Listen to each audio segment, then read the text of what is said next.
This is Connected Threads, Season 2 of the Happily Living podcast. I'm your host, Gabrielle Brown, and in this season, we explore the interconnections between ourselves and nature, including how cultural practices, technologies, and lifestyles impact the environment and ourselves. Let's get into it.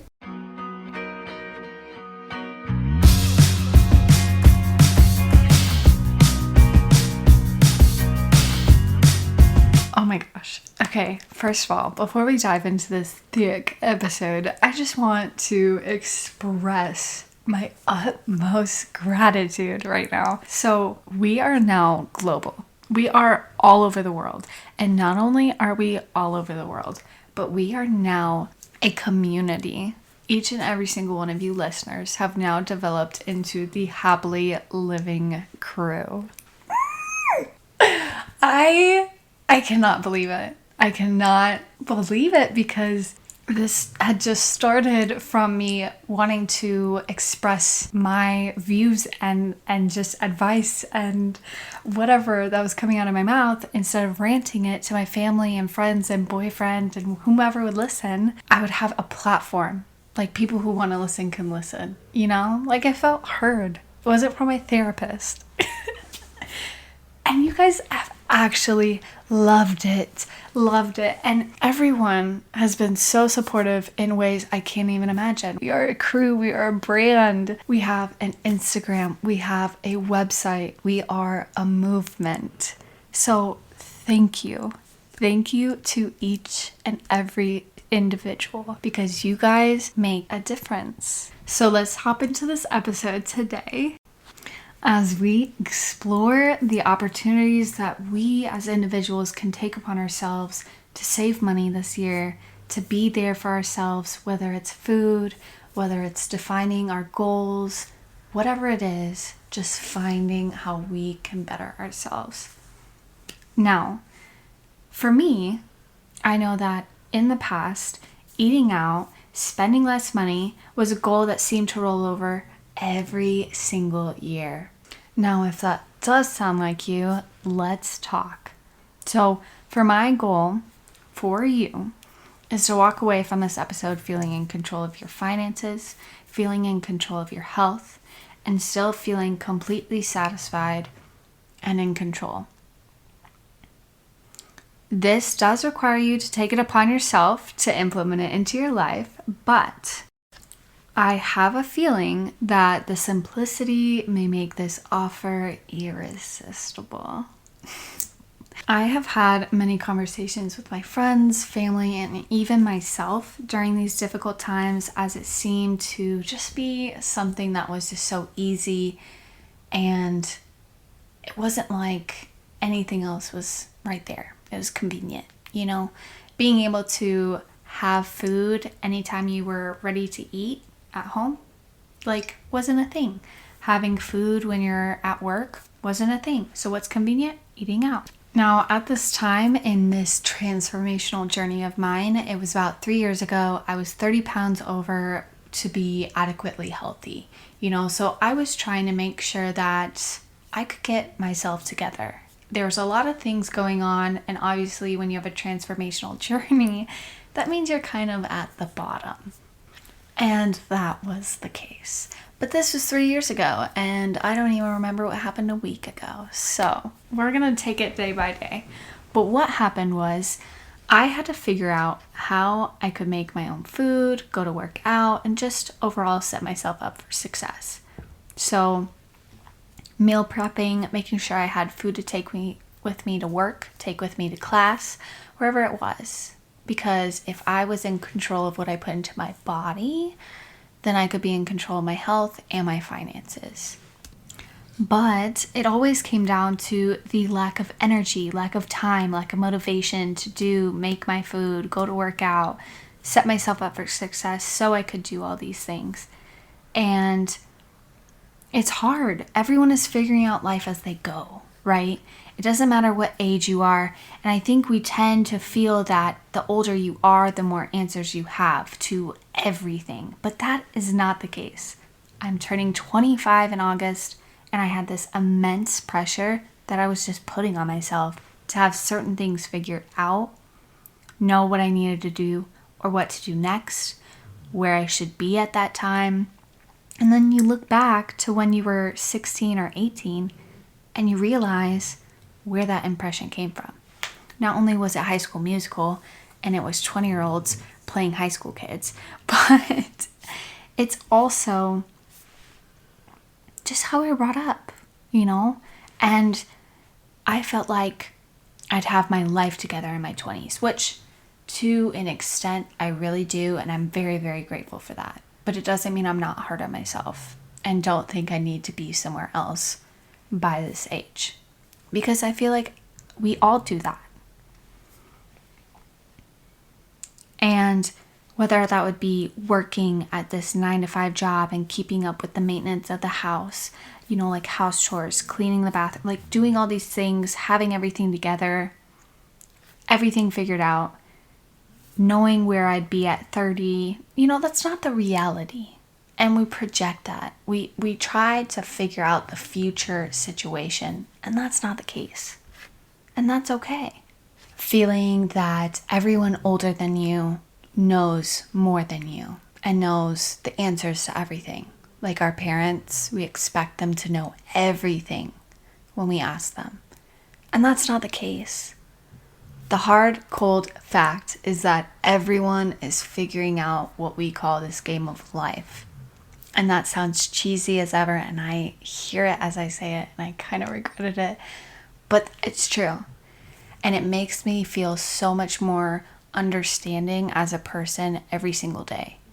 Like when someone is driving and they have serious road rage, I have to make sure that one, I don't take it internally, and that is so much easier said than done.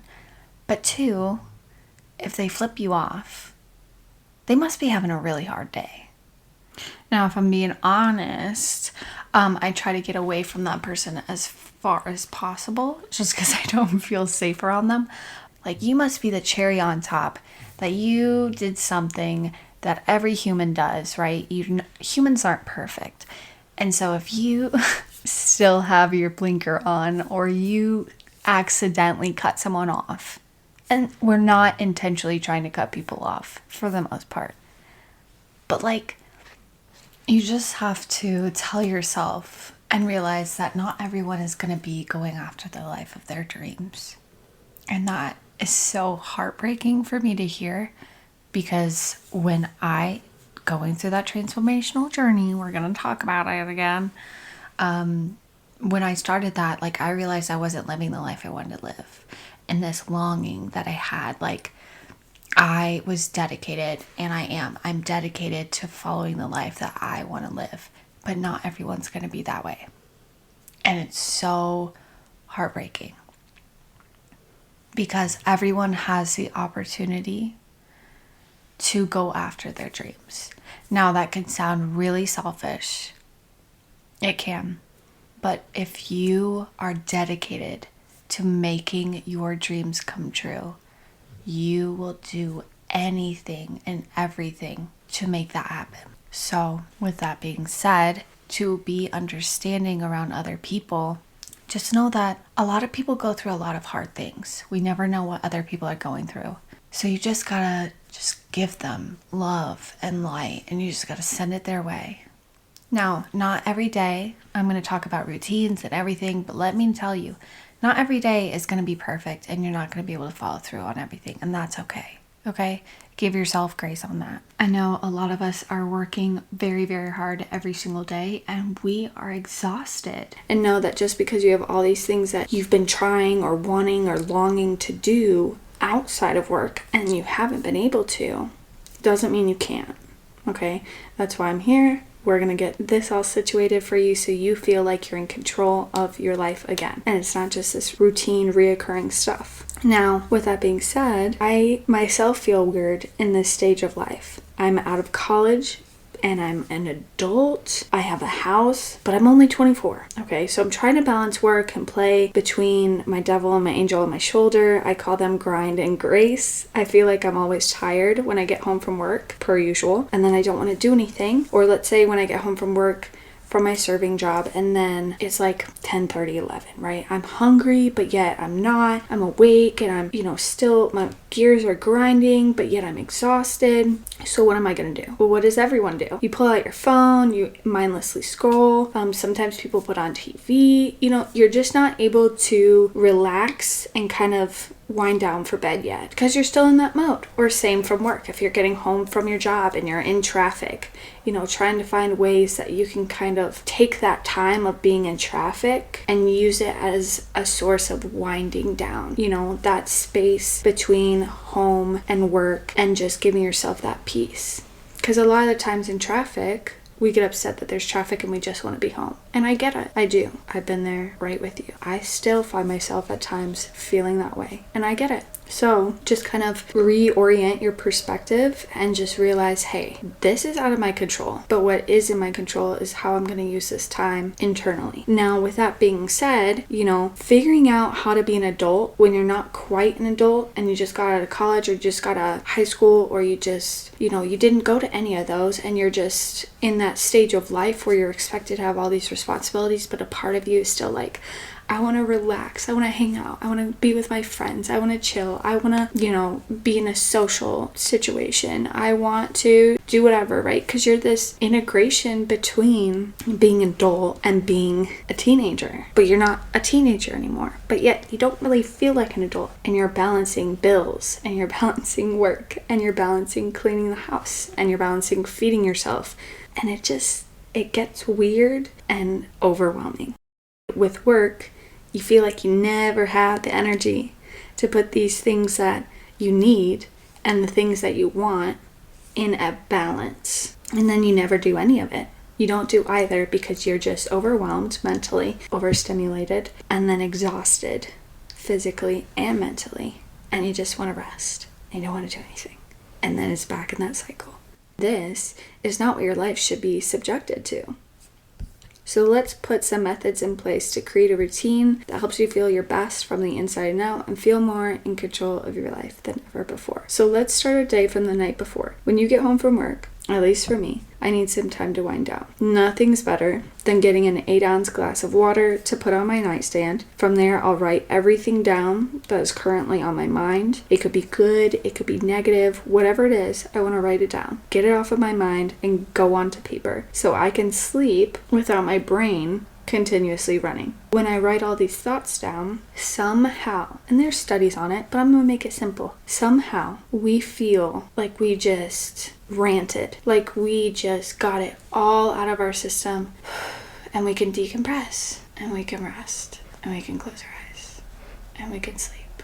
And it's beautiful, and it's free, and it takes 2 minutes. So, everyone has paper. Don't do it on your phone. I say that because when you tend to do things on your phone, notifications pop up, you see the time, distractions happen, and then you go down a different rabbit hole, whether you're on social media, you're texting people, you're on Pinterest, whatever it is. So it's just kind of like a distraction that doesn't serve your needs. Now, if you hear the breathing in the background, that is my puppy. So don't mind him. I guess he's running in his sleep right now. Okay, so I get that 8-ounce glass of water. I write everything down. And you may think this is silly, but nothing is sillier than preventing yourself from taking action towards a better you. The last thing I have truly begun to enjoy is putting a sleep meditation on my phone as I hunker down into the covers and go to sleep. You can find some on the website and linked to this episode. There are some great ones out there and they are free. If you are a Peloton member, they also have some great ones. And just in general, I like to make my space cold. I talked about this before. We turn off the heat to about, you're going to say it's crazy, but it's actually really beneficial. 64 is when the heat kicks back on. So we turn off the heat at night, and when it goes down to 64, it'll turn back on. I have a fan running, but I'm warm under the sheets. What it is when you're in a cold environment, it lowers your basal body temperature And what that does is it helps your body sleep better, okay? So I just put a fan on. Obviously, for some people that are like, I'm not doing that. I have a friend who grew up in a house at 75 degrees temperature at all times. That is too hot for me.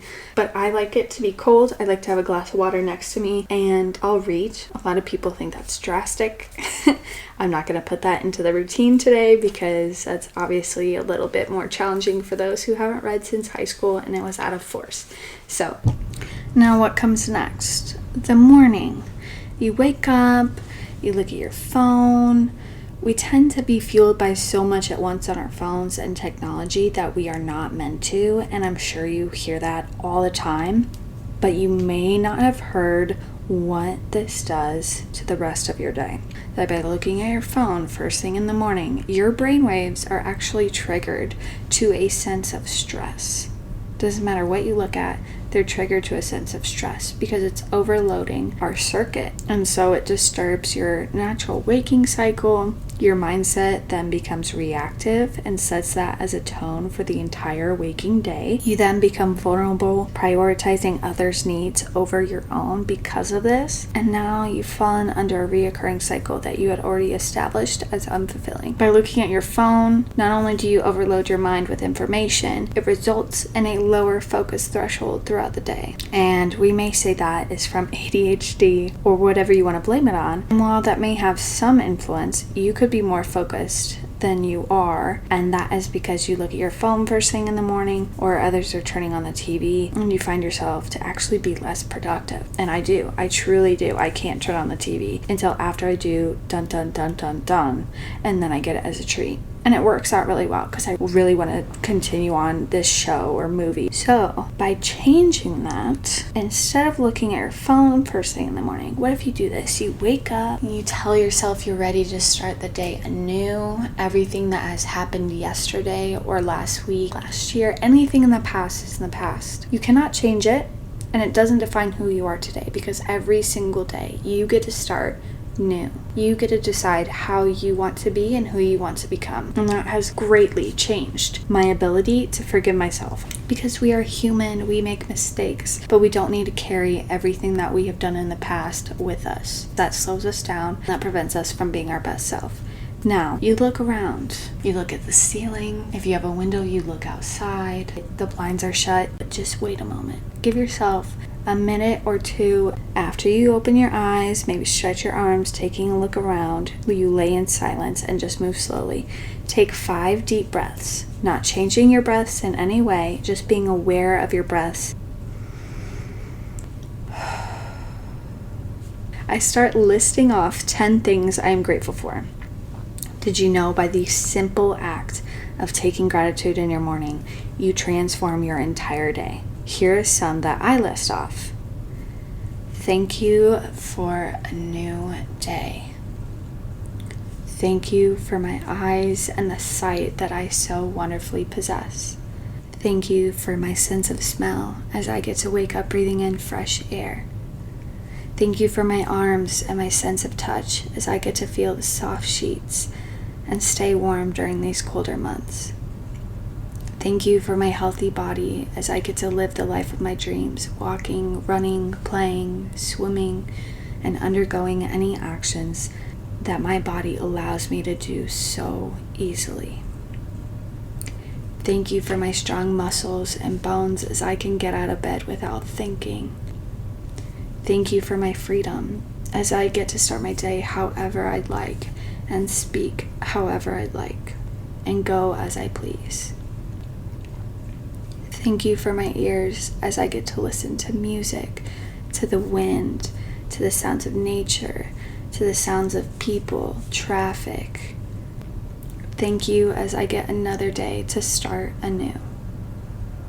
Now this has profoundly reshaped the way I look at the world and look at my life. By sitting in the moment of gratitude, I no longer find myself in the state of lack, and therefore that energy shift magnetizes the same frequency of abundance into my life. Following these moments of gratitude, I sit up, Put my arm over my head on both sides. I try to reach my toes. I look from left to right and roll my head. I get on the floor and do a cat-cow position. The importance of stretching prevents us from getting stiff and stagnant. And I look at it as if I left a wire out in the cold. If I don't bend and maneuver that wire every day, it's gonna get rigid and tight, and it makes it harder and harder to bend and to use. But if I bend it frequently, daily, then it will make it easier to use. And by stretching your body, you will have an increase in cognitive function, mental focus, alertness. It lowers stress that is in fact stagnant throughout your body. You increase circulation and blood flow throughout your body, therefore implementing optimum function in your organs and cells. Stretching provides a sense of relief and enhances your mood, increases your energy levels for the day. It can be as simple as moving your body in ways that feel good for just 2 minutes. Just 2 minutes in your day. That is 0.139% of your day being dedicated to making yourself feel good. And it's literally free. Did you know the average person spends 20% of their day on their phone? And 0.139% could do you some good. So do it, my friend. You'll thank me later. People are literally using their leaf blower to blow snow. Innovative and silly. Okay. From this point, you have been up for less than 7 minutes. Less than 7 minutes. And you're already setting yourself up for a beautiful day. From there, I will drink my entire glass of water. And you may be like my cacti and feel hydrophobic. That means you are quote unquote allergic to water. Obviously, our body needs water more than anything else, including food, to survive. And after sleeping for 8+ hours, your body is dehydrated and needing water to get your gears grinding. So suck it up, buttercup, chug it back, and then go get yourself a coffee or something you'd rather drink as a treat for doing so. Yes, you get to treat yourself for taking care of yourself. And I find that so motivational. That drives me. I'm like, ooh, I did this, now I get to watch TV. Or I did this, now I get to have my coffee. You know, and it makes you feel good and it pushes you. And then it's a win-win. Like, what a great start to your day. I am so proud of you, and you should be so proud of yourself. Most people don't have a lot of time in their morning to themselves. But by taking 10 minutes to do these 4 steps that you have accomplished, create such a foundational habit that will redirect your life. Commit yourself to doing this for 1 whole week, even on the weekend. Even if someone calls you and wakes you up, tell them you will call them back in 10 minutes. And I'm sure they won't object. Because what's 10 minutes? Exactly. 10 minutes goes by so fast. And if someone told you, hey, I'm going to call you back in 10 minutes, you'd be like, okay, cool, no problem. Right? I'm sure this habit can be implemented no matter what day of the week it is. And by giving yourself water, stretching, looking around you, being present in the morning, finding gratitude first thing when you wake up, you will become a completely different version of yourself. All from taking 10 minutes dedicated to you every day. Now that's not silly. Now, we all know when we get to the weekend and the last thing we want to do is stick to a routine, and I get it. It's the weekend. We're supposed to treat ourselves, but this routine does not require you to get up earlier than you want to. It doesn't require you to get up and do 50 push-ups and not eat carbs. It's a simple routine that can be baked into your schedule day in, day out without obstructing your weekend enjoyment. I'm going to go on a little tangent, and you're going to join me on the ride.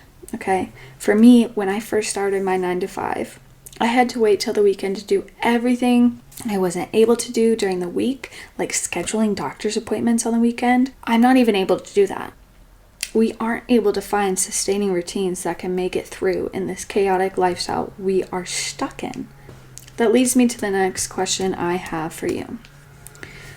When you find yourself in moments of freedom, that could be 2 minutes, that could be 30 minutes, that could be after work, maybe you have an hour, whatever it is. Do you find yourself somehow, subconsciously, just pulling your phone out or turning on the TV? It just happens. You don't even think about it. It's just out of habit. Around the moment when you get a chance to have even small amount of time to yourself and you do this. You want to know why that is? Because we're longing for more and we just don't have the energy to give ourselves that. We're longing for the entertainment but there's unavailable resources that we can use, energy. Because the time that they are available, I have to either request off, go during my lunchtime, which most of the time, the doctor's appointment, getting there, waiting for them to take me back, to actually come into the room, to see me, the whole 9 yards, right? It takes way longer than a 30 to an hour lunch. We all know that. Trying to schedule doctor's appointments or schedule anything during the week is almost impossible. And even my dermatologist, they're not even open on the weekend. Or some of my thrift stores around me, they're not even open on the weekend.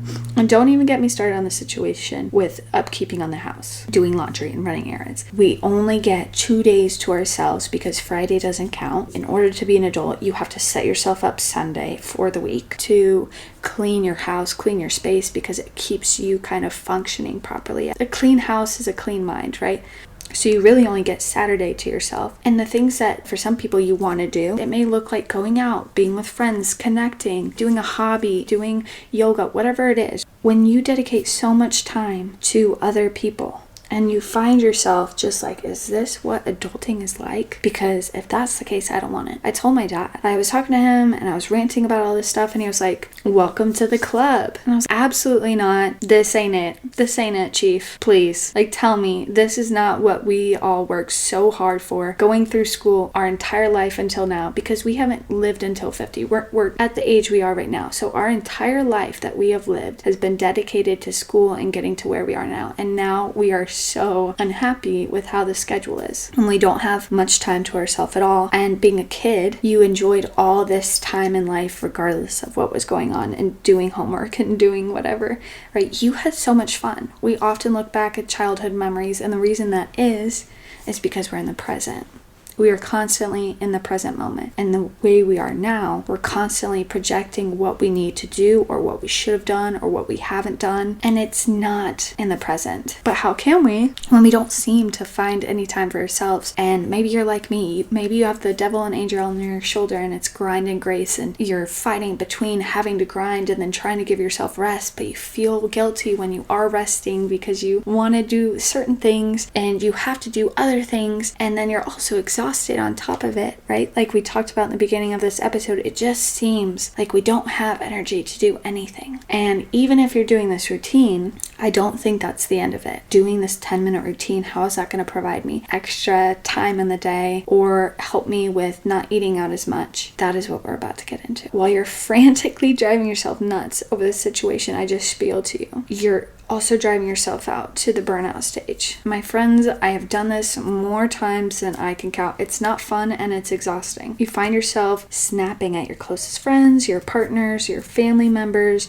You drive yourself tired and you aren't able to just be. And then you find yourself more often than not unfulfilled in your day-to-day because all the things you wanted to get to seem like too much work.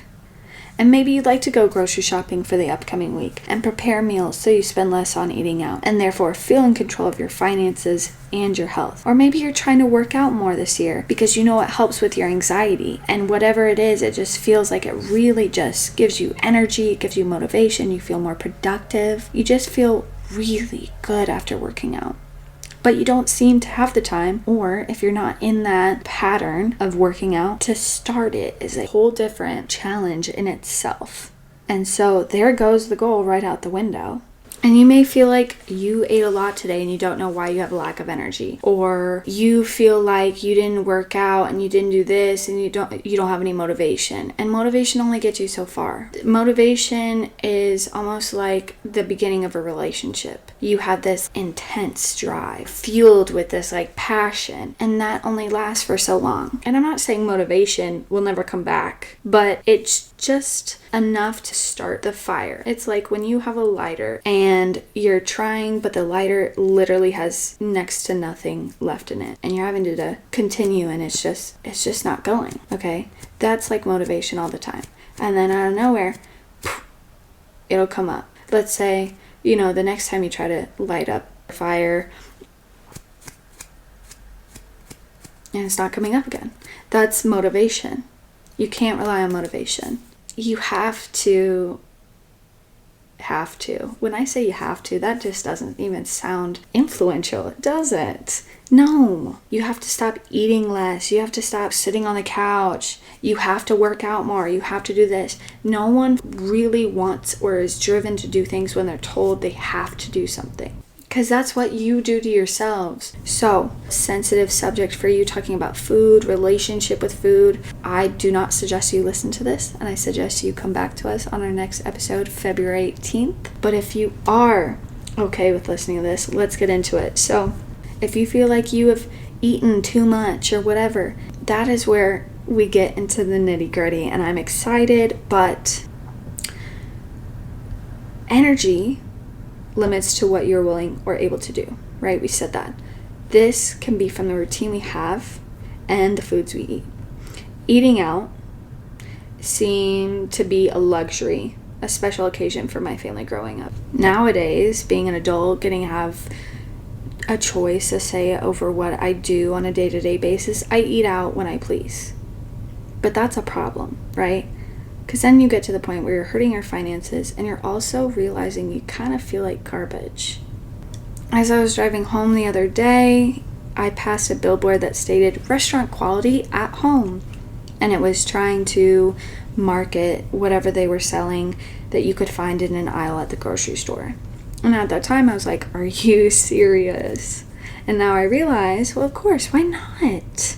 These restaurants, they know they own us. These conglomerates, the whole system, they know that they have us, a literal uneducated mass, brainwashed. So they have these marketing companies that are genius. Oh, they're genius. And they know exactly what we want to hear. Convenience.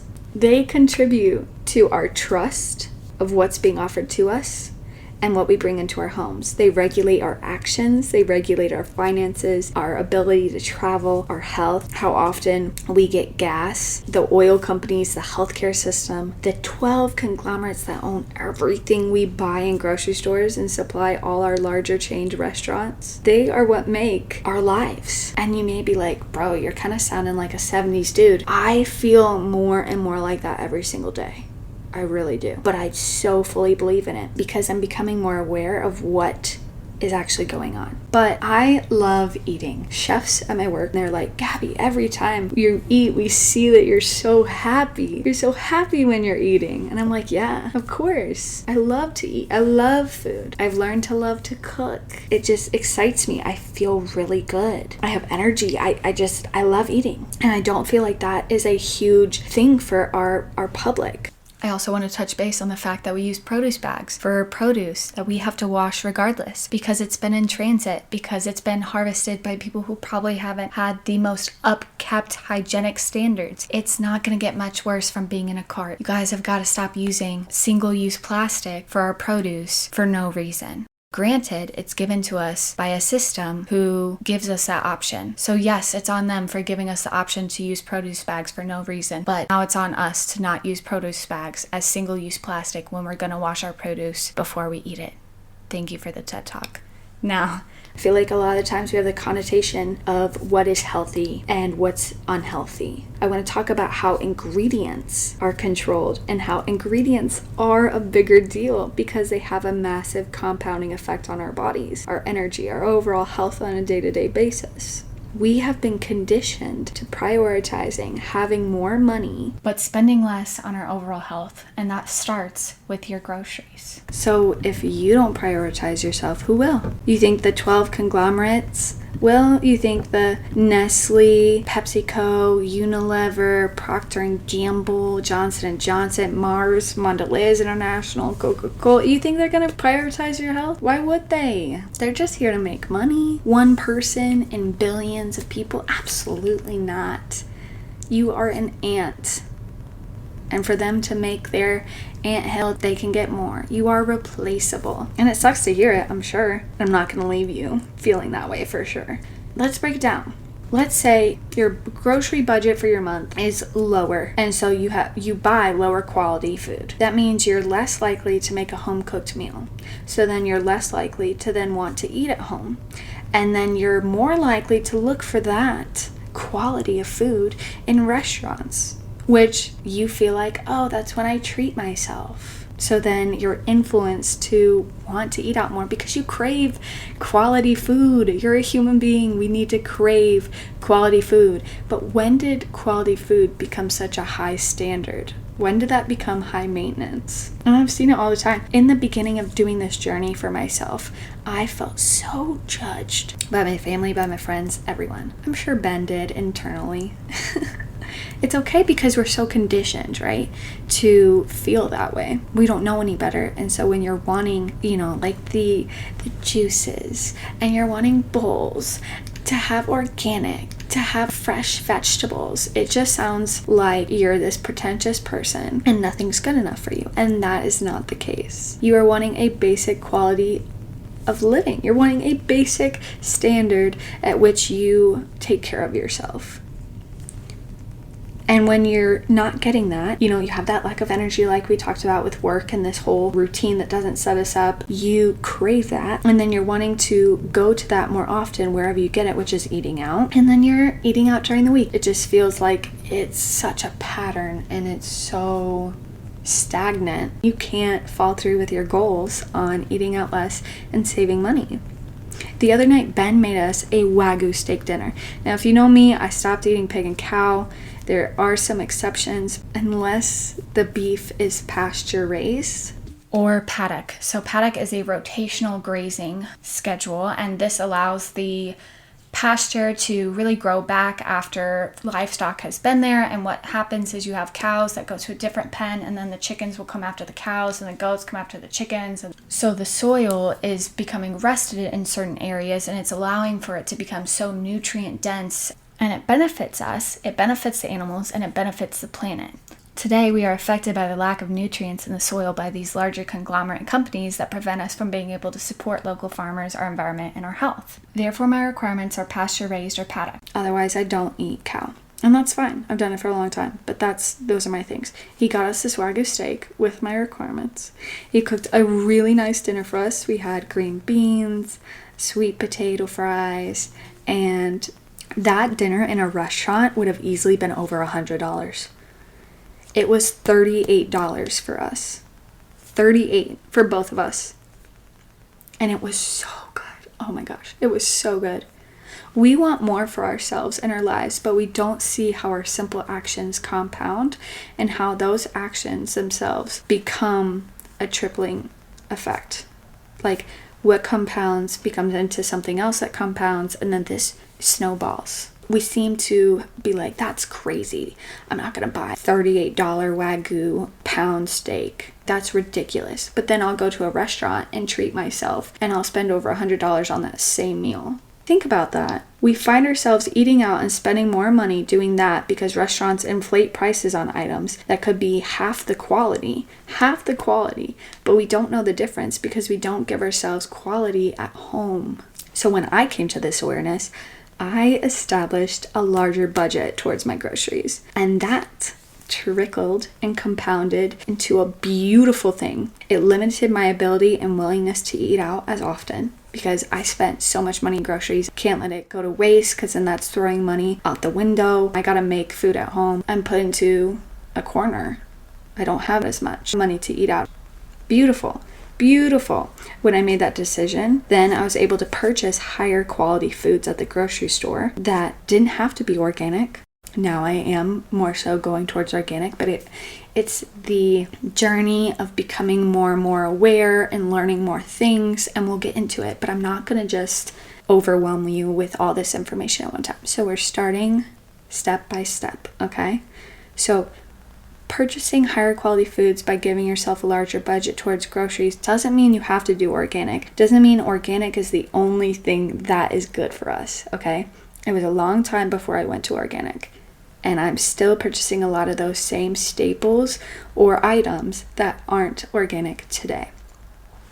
This allowed me to begin to make more elaborate meals for myself, colorful meals. I started getting interested about looking at, dishes on Pinterest and things I could make and how vibrant the flavor was.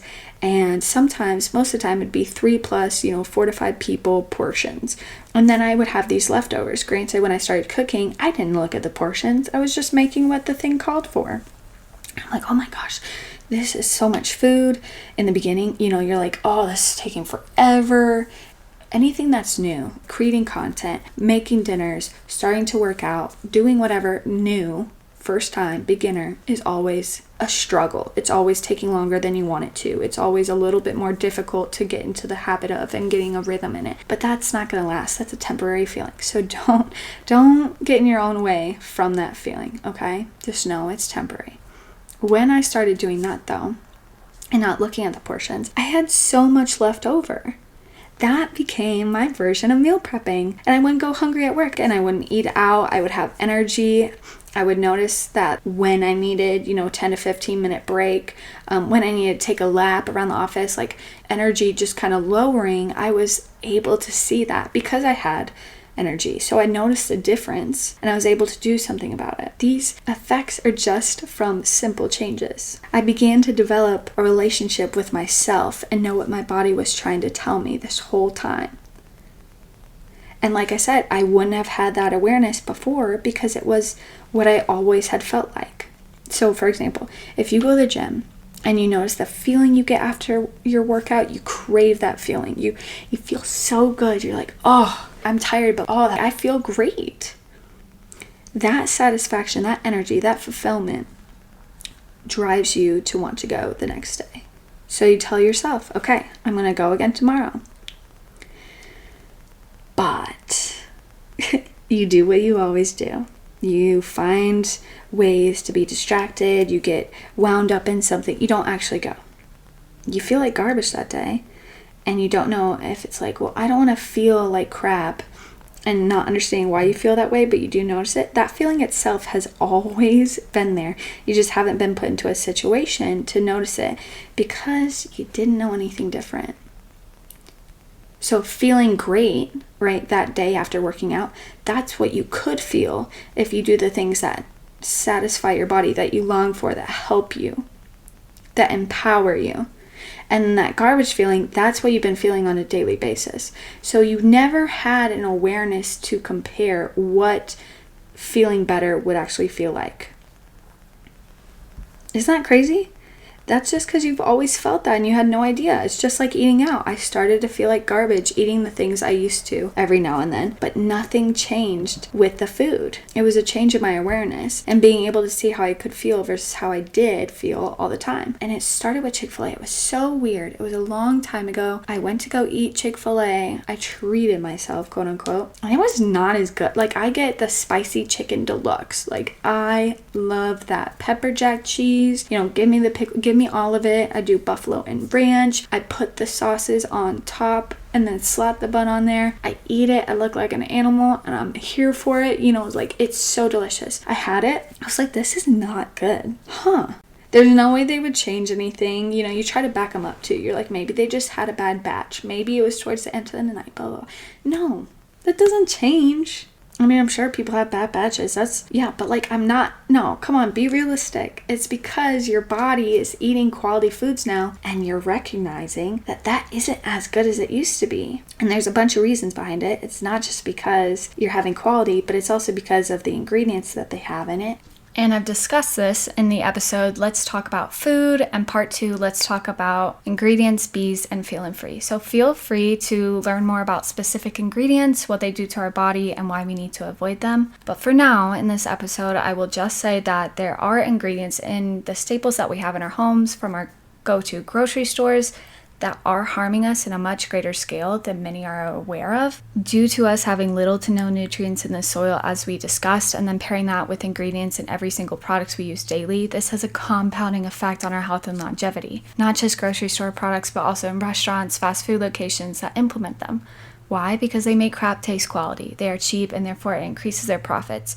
Some ingredients alter your ability to properly indicate whether you're full, whether you need to crave something through intuitive eating, as we come from an ancestral line that would crave what we're lacking in nutrients, which we talked about in my previous episode with Janie Growling about hermit crabs and how they eat through intuitive eating.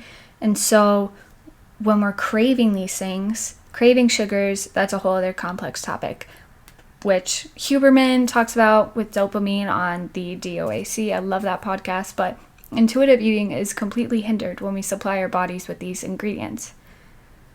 When we eat foods that inhibit our abilities to properly function, we become self-destructive, like Thanksgiving.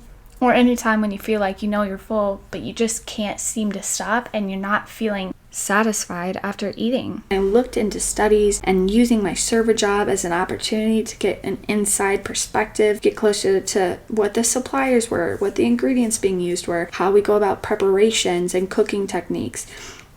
What I found out, what I've realized, restaurants, most of them, will try to find ways to cut costs and increase profits. I recognize when Costco stopped carrying I think it's Chosen Foods, or maybe that's not the right one.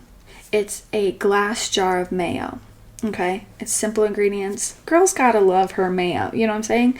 But I found these companies that have simple ingredients that actually care for the public. Here. They care for the environment. They use glass. Glass is eternally recyclable. Here. And then they stopped carrying it. And they started carrying this other one that was, I think maybe that was Chosen Foods, yeah. And it's plastic. It's simple ingredients, but it's plastic. And I'm like, what the heck? Why'd they do that? Come to find out, they probably offered a cheaper supplier. And so they're going to go with whomever is cheaper, right? I mean, it's a great business tactic, I understand. But on the other side, as a consumer, that freaking sucks. And this could be seen, restaurants, seen in the oils they use, what they fry. A lot of places will fry their vegetables or fry certain things, whereas if it wasn't fried, it probably wouldn't taste as good. That tells you the quality. And I'm sorry if I'm breaking your heart, because eating out is such a treat for ourselves to not have to cook. But it's tough when we're surrounded by all of these restaurants that don't care for the public. There's some that do. And when you realize where they source their meat, what is in the food and the ingredients, you come to find out that vegetable oil, canola oil, palm oil are just not good for you. And you're like, yeah, we've been using that forever. How is that not good for you? Well, vegetable oil and canola oil are actually byproducts of a lubricant used in the times of war for naval machinery. So it's literally during this time when there was famine and everything was given to help soldiers, and whatever little was left would go to the American household to make it shelf stable, is now just an opportunity for profit and is the origin for canola and vegetable oil. A literal lubricant that was never meant for us to eat. And it was just like, oh, this will be shelf stable, it will last, like people will survive. Like we're not in a survival state of mind anymore. And yet they continue to use it because it's worked and it's cheap and we make good profit. And without ever knowing it, the consumer started to buy anything and everything that came on the shelves with words like healthy, tasty, and today it's become to what the consumer wants to hear, like grass-fed, free range. But they've decided to market it in ways that can technically be labeled, but it's not what we think it is. Grass-fed is, while in these mass factory farms and the animals are in these buildings, they're still in the buildings, but they are able to get grass and then go down the line, release the grass into their feedlots. They're still not going outside. So our perspective as a consumer is they're grass-fed. Oh, they must be outside. They're eating grass. They're on a pasture. That's what it's supposed to be. That's why they came up with the label grass-fed. Then these companies were finding loopholes and they're like, okay, we are following these requirements. If we follow these, it doesn't mean that we have to do this. It doesn't illicitly state that we have to do this. So we will do this and we can put it on our label and we will increase our profits. Marketing. Same thing with free range. People think that it's chickens on a pasture. Chickens just roaming wherever they like. Free range.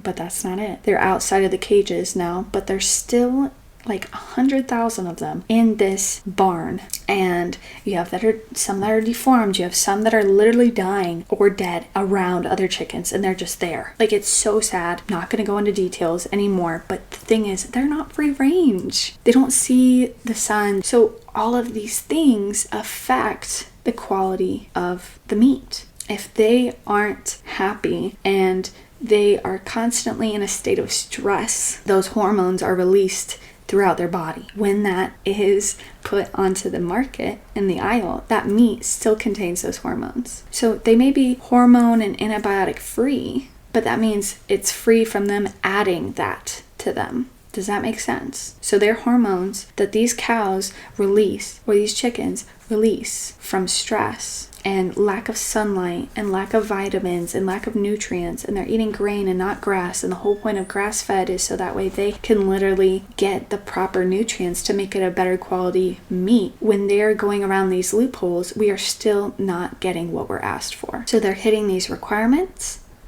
and they're able to put that label on for marketing, but at the end of the day, that is why people keep saying, nope, can't do grass-fed anymore. Nope, can't do free range anymore. It has to be pasture raised. Don't get mad at the people, because I feel like we are so conditioned to resist the people that view things differently than half or most of the other uneducated mass. They're like, are you kidding me? Like, now you're upset about this. Now you're upset about this. No, be upset at these big companies. And you may be one of those other consumers where you're like, well, when you do that, then you take away thousands of jobs from farmers. Here's the other thing. The issue is you have companies like Tyson and whatever other companies that will provide the chickens, provide the food. All these farmers have to do is provide their land. So, like, as long as they have this square foot lot that's enclosed and follows their requirements, they will provide the chickens, they will provide the food. You just have to take care of them and then give it to us when we're ready to take them to slaughter. That is what these farmers do to get paid, to have a wage, to feed their families, to feed themselves. And it's so sad because they're being taken advantage of for their land. And then their land, over time, lacks nutrients, lacks soil, because the soil turns into literal hard mud because there's nothing in there and it's not alive. You're like, not alive? Soil isn't alive. It is. The bacteria, decomposers like worms and grubs that fuel life, that are necessary for the chicken to have quality life. When that chicken has quality life, then it's quality meat. When that goes onto the aisles in the stores, that quality meat goes into our body, and that's quality nutrients. And then we feel good. And yet we are so brainwashed into thinking that we should spend less money on quality food for ourselves. We should eat out as a treat, and we should look down upon others who eat organic, who want more for ourselves, when it's the system literally getting us to go against ourselves. Inflation occurs every single year, and I'm not saying it's not a problem, but here's my perspective. You have oil companies, right, who own everything. And I was passing by a gas station I live in Michigan, so it's a little bit more expensive than the southern states. And I was passing a gas station that said $3.14, and I've been passing by some that say $3.89 with cash and $3.91 and whatnot. And I'm like, $3.14? I gotta get this gas, and I'm like half a tank left and I'm pretty good. So I'll just find the next exit or whatever to go back 3 miles till the next exit. I'm like, oh, okay, I'll just have to put a mental note to go to that one. Then all these next ones that are coming up are the prices that I've seen before. Are you kidding? They really do decide at what price they want to put it at. Now let me give you another example. We always go to Costco to get our gas because it's always cheaper. And he was telling me the Costco that he passed by from his work was 30 cents cheaper than the Costco that's closest to our home. 30 cents in the same state, probably about 20 minutes away. 30.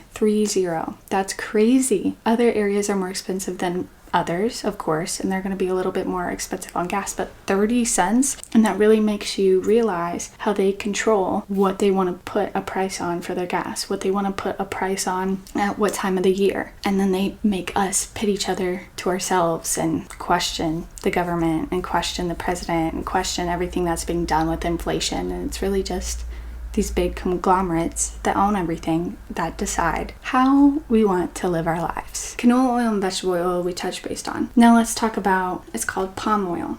Palm oil, you probably heard of, is a problem. The reason for this problem is because of the deforestation of species like orangutans and proboscis monkeys, and everyone's heard of this. At least most people have heard of this. And because it's out of sight, out of mind, it's in another country, you think that, oh, like, yeah, that's sad. But you're not really touched on it. I was right there with you at some point, unfortunately, because you hear about it, but how close to the truth is it really? I just came back from Thailand and Malaysia, and it's worse than what we're told. You have non-fully developed countries where they have resources that provide them international compensation that increases their economy. And this is things like palm oil, logging, rice farming. These countries have a resource that can provide them that financial income. And yet, on the other hand, you have that devastating consequence that comes from the deforestation of that resource. By logging for palm oil, you diminish the connectivity for these various species. This is called habitat fragmentation, and it disrupts the ability for species to migrate. When disrupting a natural migration pattern of a species, there can be consequences to the people. Similar to deer, if we continue to build in ways we are and we don't provide an opportunity for connectivity, then you tend to see a higher rate of deer collisions. It is an innate response for migration to occur when that's how they're able to find food, shelter, breeding grounds. And clearly we see that with monarch butterflies and the decline in the populations at an alarming rate. So species like orangutans, sun bears, proboscis monkeys are all being greatly affected by this quote-unquote need for palm oil when it isn't truly necessary, but it's just for shelf stability. So ask yourself this one question. Wouldn't it be sad for you to live in a lifetime where orangutans, sun bears, pygmy elephants, monarch butterflies, many species to go extinct? And for most of you, you've never even seen one in person unless it was at a zoo. Visiting Malaysia, there were conservation centers for orangutans and sun bears, proboscis monkeys, Asian elephants, various opportunities that provide ecotourism. And yet, somehow the continuance of the exploitation of those species left me feeling uneasy. And I couldn't help but question the morals of the owners. We went to Lubbock Bay, and that's where you go to see the proboscis monkeys, but surrounding it all is a continual deforestation of palm trees.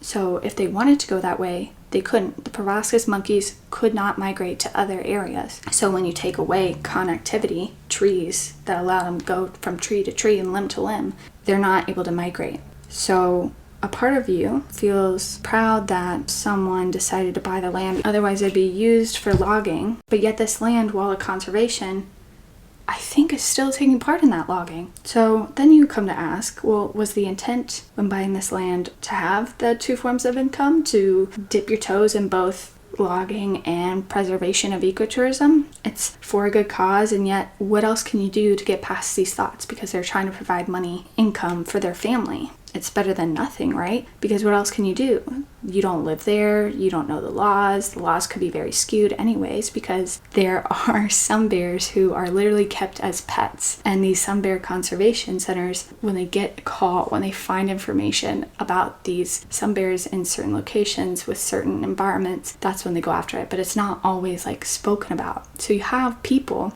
who keep bears in these cages 4x4x4 their entire life. And what do they get? A slap on the wrist. That's it. A fine.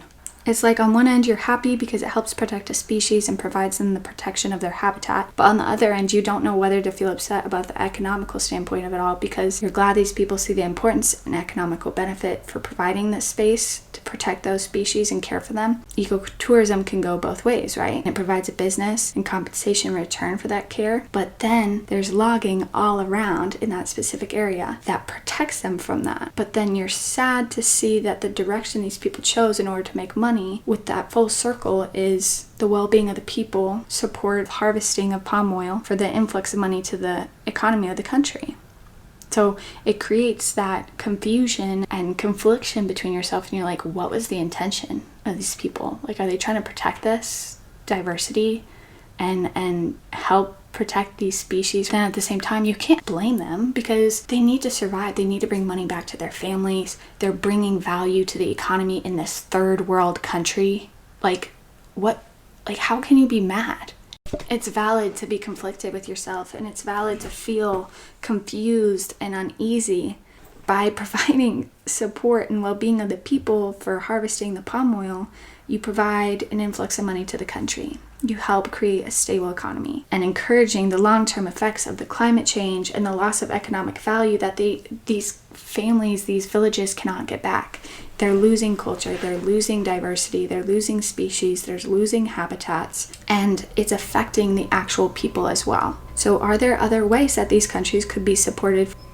And I felt the same way in Thailand with rice farming. When done properly, it can be less destructive to the surrounding land, but on a commercial scale, the land is nutritionally devastated. The habitats are lost. The land is nothing but a pig's heaven, a massive mud bath if you didn't get the reference. Again, these countries are supported in the international purchases for rice, and the most lucrative way to harvest that opportunity for oneself is to go big or go home. You want to take part in bringing value, bringing food to the table, helping your economy, helping your family, and yet you're destroying your home. If you think of yourself, you want to make a lot of money, and what better way to invest in rice farms, ecotourism, palm oil farms? It's sad. It's so many products in my country alone heavily rely on palm oil just for a commercial size industry for beauty products and grocery stores to not lose money by making the products last longer on the shelf because they're not being bought at the rate at which they're being produced at. And it's a world of overconsumption and money-hungry decisions. Palm oil logging has taken 45% of the natural palm forest and 65% in Indonesia. And palm oil isn't good for us either way. You realize all these things that your actions have influence over and what you're doing as an individual that compounds, and mass amount of people are doing the same thing, creating problems around the world. It would be nice to live in a world where consumers aren't exploited and capitalized upon, and we could just grab the foods we'd like to try or continue to get without having to be concerned about what the ingredients are, where it's sourced. Is the sourcing ethical? Are there labor laws? How is this affecting the environment? Do these use pesticides? Is it antibiotic free? How do they treat animals, etc.? That is way too much for a person to have to consider with each and every decision they make. And let me tell you, I have driven myself to literal exhaustion by doing so. Going on this holistic whole foods journey, like myself, I've been doing that for 3 years now, and realizing how overwhelming it can be. Do I feel better than ever? At times, yes. Do I feel worse? At times, yes. And I've come to learn so many insights I wish I would have had guidance on prior. But it's a huge reason as to why I am here sharing it with you, because we don't gatekeep here at The Happily Living. So number 1, ingredients. Number 2, learning to find habits that make you feel better. A 10-minute dedication to your body every day. Number 3, resources. So if you're wanting to have more energy and feel good, you need to put in quality food, quality time. Think of your body like a car. If you put in regular when your car requires premium, it may not seem like the end of the world. But if you continue to put in regular, your car is not going to perform or last as long as it could have. And it compounds. Our mental health needs to come first. And I'm here to support you in this endeavor because it really takes a toll on our mental health. Otherwise, what was the point in this entire episode to benefit you and boost you and grow you into a better self if you're just going to stress over everything? Stress prevents us from actually resting when we're not doing anything. And with the consumer being on the shit end of the stick, you find polysorbate 80 in coconut milk. You find 2 different corn syrups in your ketchup. There's dextrose in your breads and bread products and baking products like panko. And you'll find carnauba wax in supplements and other random products. But there's so many good brands out there, even store brands, that you can find in this journey for your staples without the extra ingredients in them, and they're found to be shelf stable. And it can be difficult. This journey can be very challenging. For some, it may be too much right now, but down the road, when you feel up to it, you can go to it. And just start by drinking a glass of water in the morning, and that could make a big change for you. Start it one step at a time, not the whole staircase. You're not the only one to have felt that way, and you won't be the only one after. And there's brands like Siete that have really changed my perspective on this entire feeling. The feeling that there isn't a way to have things that you love and still feel like it isn't bad for you. Because good and bad for many are not the same as good and bad for me. For something to be good and bad for me, good-wise, it has to be simple ingredients. Like I still eat ice cream and chips and have mac and cheese and still eat pizza and pepperoni and myself having desserts. You can have everything that is deemed as unhealthy in the societal eye, but that doesn't mean it has to be unhealthy to you. Siete is one of my favorite brands for many reasons. They make chips, enchilada sauce, tortillas, just to name a few, and these are all made with actual pronounceable ingredients. And they give me proof to how we can want better, we deserve better, and we can have better, all while eating the things we have come to love. Now it's completely unadvertised, unfortunately. What once was a small family-owned business is now bought out by Pepsi. Listen, I had anger when I found that out, and then I found out that Pepsi had bought them for over $1 billion, and I myself would have taken that buyout. Like, are you kidding? $1 billion? But that's where you have to listen very closely. Just because they got bought out doesn't mean it is the end of the company. But just because it's not the end of the company doesn't mean that you can just buy from them forever and nothing could change to their ingredients. At the end of this episode, you are a cognizant consumer. You are conscious in the decisions you make, more aware of the ingredients and the things that the system tries to get around doing without you noticing. You're finding ways to start your day better and be in control of your life for 10 minutes. It is the foundation of a vibrant, holistic life full of flavor, freedom, and fulfillment. You are surrounded by people who are going through the same thing you are. You are part of the Happily Living crew. Come to us for support. We all relate. We are all here for each other. As you guys might have heard, we have launched our website. I'm so excited for you guys to go check it out. There are plenty of resources that are available for you to use whether you're going through this journey, trying to make it less stressful, and see what staples I've switched to that make it taste the same, as well as vision boards and more. Make sure to keep an eye out for future drops, as I am currently working on something so juicy and exciting, but I cannot be anything but discreet with you guys until it releases. However, the crew will get the first release. You guys will find out about it first. I don't know why I said it weirdly. But it is going to come out this year. I'm really, really excited for everyone and myself because I can't give too much details, but I will be taking this into my day-to-day. Yeah, I could say that. Okay. And we're going to have some amazing episodes this year. Guests joining from all over on the Happily Living podcast, spreading insight and sharing awareness to how we can be better for ourselves and the planet. But for now, take it one day at a time. Always reach out to the Happily Living on Insta or through the website for any questions or guidance you have along the way. Share with others as you listen to an episode and tag us. It makes me so excited to see how we are impacting you guys any moment in your journey. These episodes are made to be applicable at any journey you are a part of. So if you're listening to this a year from now, or someone's listening to an episode from a year ago, so listen to them as you please and what you're feeling in that moment. If you would like to contribute to the growth of the Happily Living podcast, please leave a review and subscribe, as that made it into what it is today and what it could be next year. To bring on guests from all over the world, leaving you with more insights. Thank you for listening. Have a great day, stay kind, and I'll see you guys on February 18th with love and light.